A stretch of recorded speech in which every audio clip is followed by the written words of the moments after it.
Panorama group, जो सोचता है वो करता है। नमस्कार, बहुत बहुत स्वागत करते हैं आपका। और भीतर की बात लेकर के आपके सामने हाजिर है। भीतर की बात में हम एकदम बिल्कुल भीतर की बात आपके सामने रखते हैं, जो अब तक पब्लिक डोमेन में नहीं है।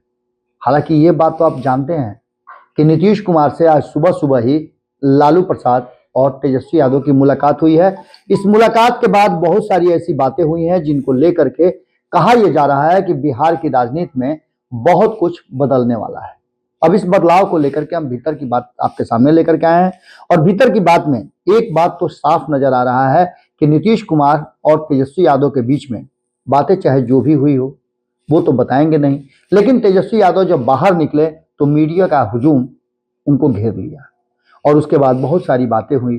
उन बातों को भी हमने आपको बताया कि नीतीश कुमार से मुलाकात को एक सामान्य मुलाकात बताया तेजस्वी यादव ने, और उन्होंने कहा कि हम सरकार में साथ हैं, वो मुख्यमंत्री हैं, हम उप मुख्यमंत्री हैं, तो हमारा मिलना जुलना कोई असामान्य बात नहीं है। इसको आप जिस परिप्रेक्ष्य में लेना चाहें ले सकते हैं, लेकिन बिल्कुल ही सामान्य सी मुलाकात थी। लेकिन यहाँ एक चूक तेजस्वी यादव से हो गई, जो कहीं ना कहीं हम जैसे पत्रकारों को ये मजबूर करती है जानने के लिए कि जब सरकार का काम था तो उस काम में लालू प्रसाद की भूमिका क्या थी, लालू प्रसाद को साथ लेकर के जाने का मतलब क्या था। इन सारी बातों पर चलिए हम तत्काल विराम लगा देते हैं। लेकिन जो इस मुलाकात के बाद बॉडी लैंग्वेज था वो भी बहुत कुछ कह रहा है।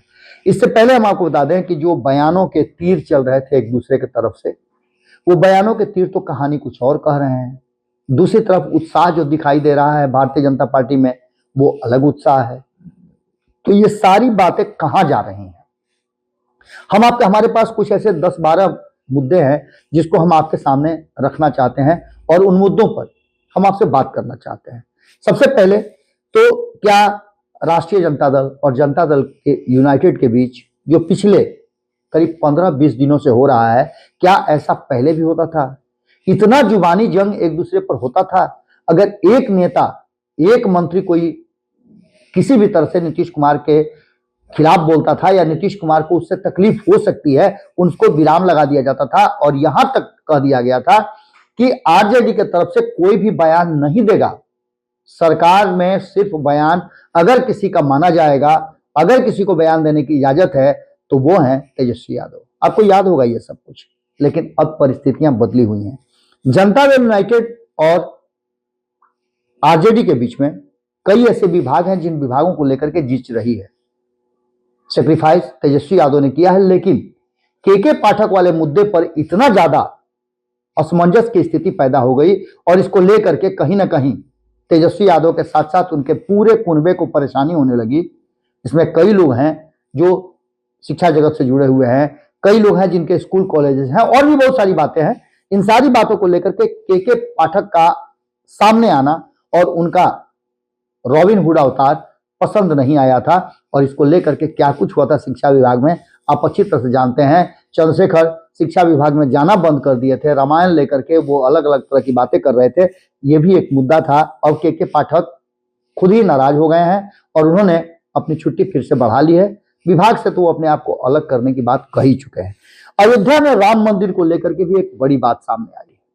इस मुद्दे पर भी आरजेडी और जेडीयू के बीच में काफी टकराव है। नीतीश कुमार ने बहुत पहले इस बात को कहा था और वो भी इस बात को उस फोरम में कहा था जहां कहना चाहिए था कि राम मंदिर का विरोध आईएनडीआईए गठबंधन के लिए घाटे का सौदा होगा और विरोध करने का कोई कारण भी नहीं है, क्योंकि जब न्यायालय ने ही राम मंदिर बनाने की स्वीकृति दे दी है तो इससे दूर रह करके और किसी के आस्था से हम क्यों खिलवाड़ करें, क्यों विरोध करें।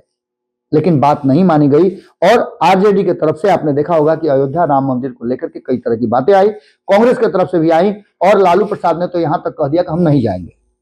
नीतीश कुमार के बार बार इंडिया गठबंधन की बैठक में जिस तरह से नजरअंदाज किया जा रहा था वो भी एक बड़ा कारण है, जिसमें तेजस्वी यादव जो बयान आज दिए हैं नीतीश कुमार से मुलाकात के बाद वो मेल नहीं खाता है। दही चूड़ा भोज की बात कर लें। दही चूड़ा के भोज में आपने देखा कि लालू प्रसाद और नीतीश कुमार अगल बगल में बैठे हुए थे। हालांकि पिछले दरवाजे से नीतीश कुमार भी गए थे और पिछले दरवाजे से जाने का कारण आप समझ ही सकते हैं। हो सकता है कि मीडिया से बच रहे हों, और मीडिया से बच भी रहे थे, क्योंकि मीडिया को न जाते समय न आते समय कोई भी बयान नहीं दिया। और नीतीश कुमार जब ऐसा करते हैं तो वो कोई बड़ा भीतर ही भीतर प्लान और भीतर ही भीतर कोई ऐसी युक्ति निकाल रहे हैं जिससे कि आने वाले समय में राजनीति में कोई बड़ा परिवर्तन हो। ये बातें इनकार नहीं की जा सकती है। और जो दही चूड़ा में दिखा उसमें साफ दूरियां दिखी लालू प्रसाद और नीतीश कुमार के बीच में। सीट शेयरिंग के मामले को लेकर के दोनों में दो तरह की बातें हैं।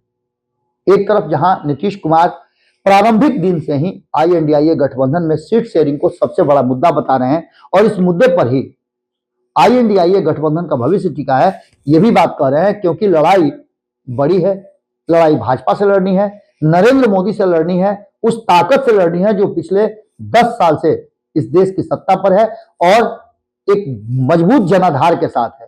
तो उस लड़ाई में आपको पहले से अपने अस्त्र शस्त्र संधान करने पड़ेंगे, और ये बात INDIA गठबंधन नहीं मान रहा है। वहीं नीतीश कुमार के जल्दी सीट शेयरिंग के मामले को लेकर के लालू प्रसाद का बयान कुछ और है। कल भी उन्होंने इस बात को कहा है कि इसमें हड़बड़ी काहे की है।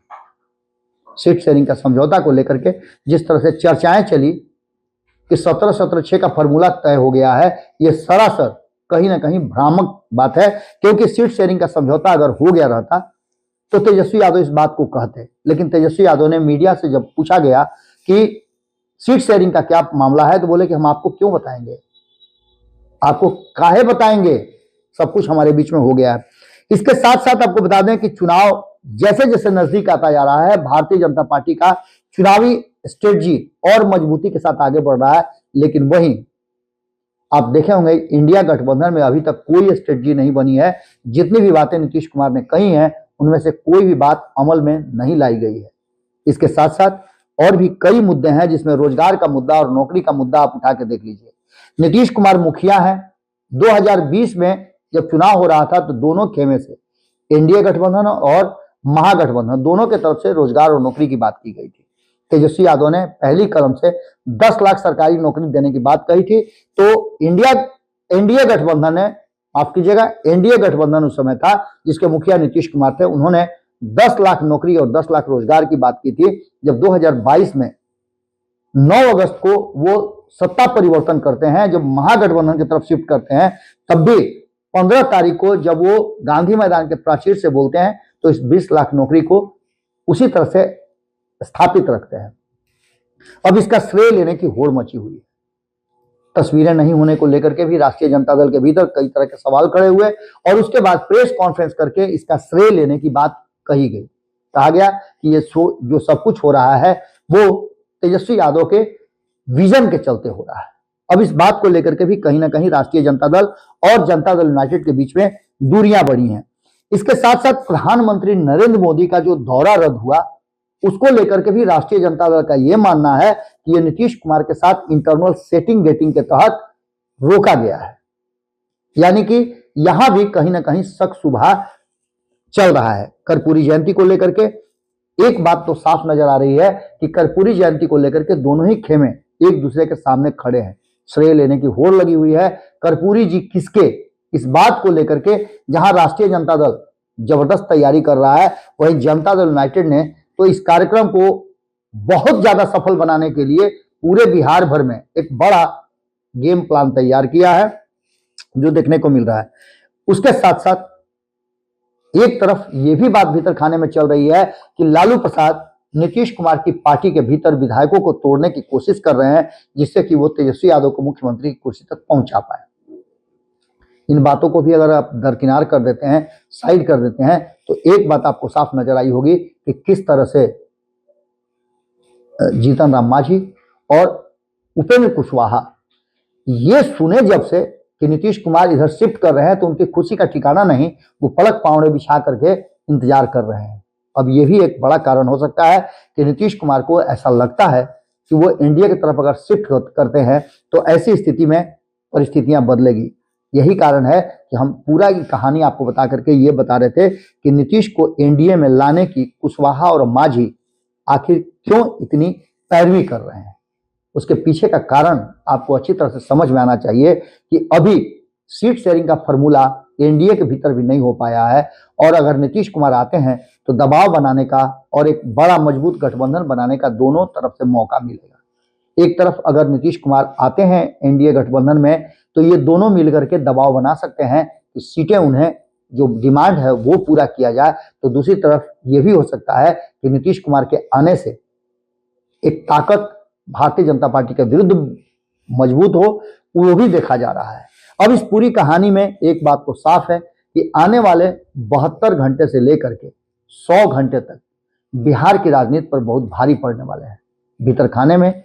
और भीतर की बात यह है कि अभी भी मामला उसी दिशा में जा रहा है जहां नीतीश कुमार के फैसले पर अब तक कोई खुलासा नहीं हुआ है। क्या करेंगे नीतीश कुमार? क्या 22 से लेकर के 24 तारीख तक जो डेडलाइन दिया गया है उसमें नीतीश कुमार कोई बड़ा घोषणा करेंगे? देखने से तो सामान्य यही लगता है, लेकिन आगे नीतीश कुमार जाने नीतीश कुमार क्या करेंगे, फैसले का इंतजार सबको है। जुड़े रहेगा भारत लाइव के साथ।